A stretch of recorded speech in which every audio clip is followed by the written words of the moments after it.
김행김 세무상담 365일 김행김 CPA 제공으로 보내드립니다.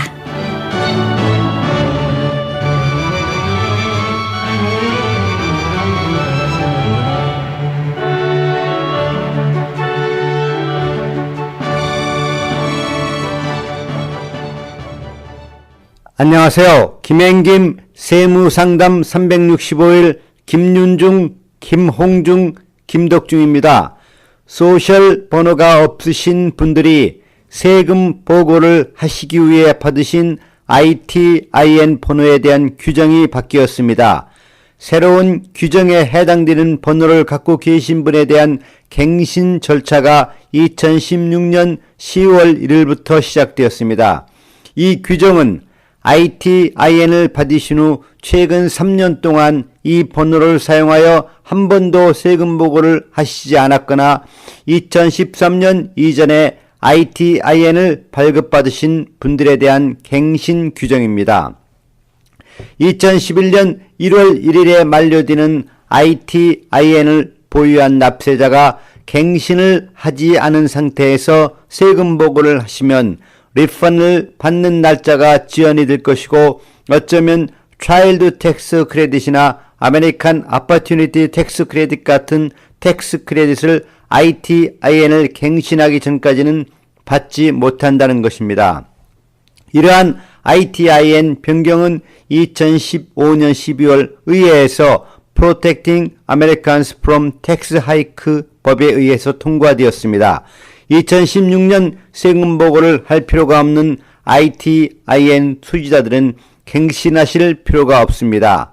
갱신을 해야 하는 ITIN 납세자들은 두 종류가 있습니다. 첫 번째는 2013년, 2014년, 2015년 최근 3년 동안 이 번호를 사용하여 세금 보고를 한 번도 하시지 않은 분들은 2017년 1월 1일 이후로 이 번호를 이용해서 세금 보고를 하실 수가 없습니다.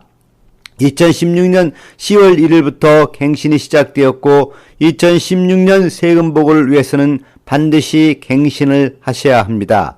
두 번째는 2013년 이전에 ITIN을 받으셨다면 이번에 만기가 되실 텐데 ITIN 9자리 숫자 중 가운데 네 번째, 다섯 번째, 즉 중간 숫자가 78 또는 79인 모든 ITIN 보유자들에게 2016년 8월 15일부터 9월 20일 사이에 서신 5822를 발송하여 2017년 1월 1일에 만료될 것임을 알려드렸을 겁니다.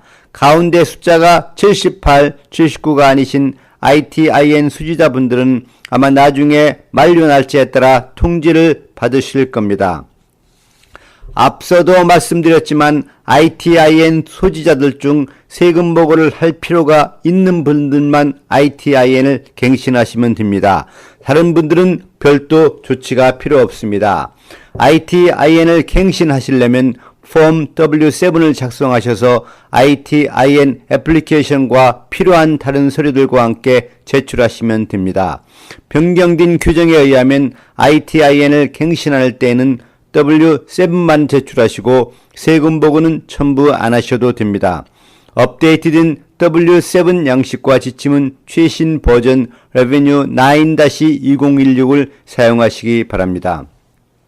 서류 작업을 좀 더 용이하게 하기 위해서는 IRS는 ITIN 갱신을 위한 가족 옵션을 제공하고 있습니다. 세금 보고서에 기입된 가족 구성원 중 한 명이라도 중간 숫자가 78 또는 79일 경우 ITIN을 발급받은 모든 가족 구성원이 동시에 애플리케이션을 제출하셔서 여러 해를 거쳐서 각각 ITIN을 갱신하는 번거로움을 피할 수 있습니다.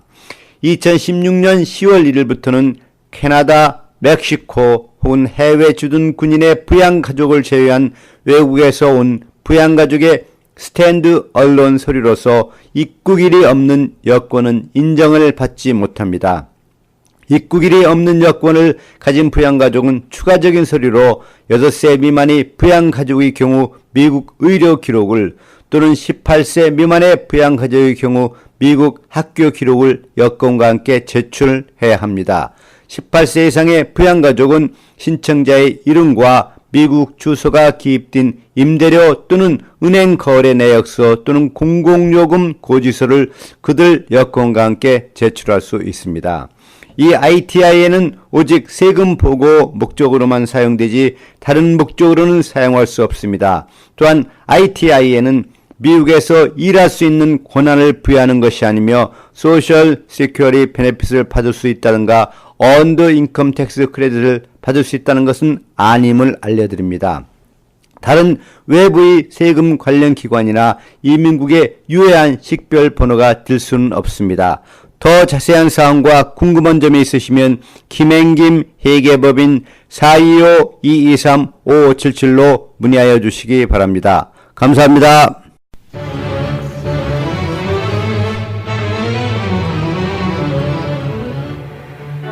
김행김 세무상담 365일 김행김 CPA 제공으로 보내드렸습니다.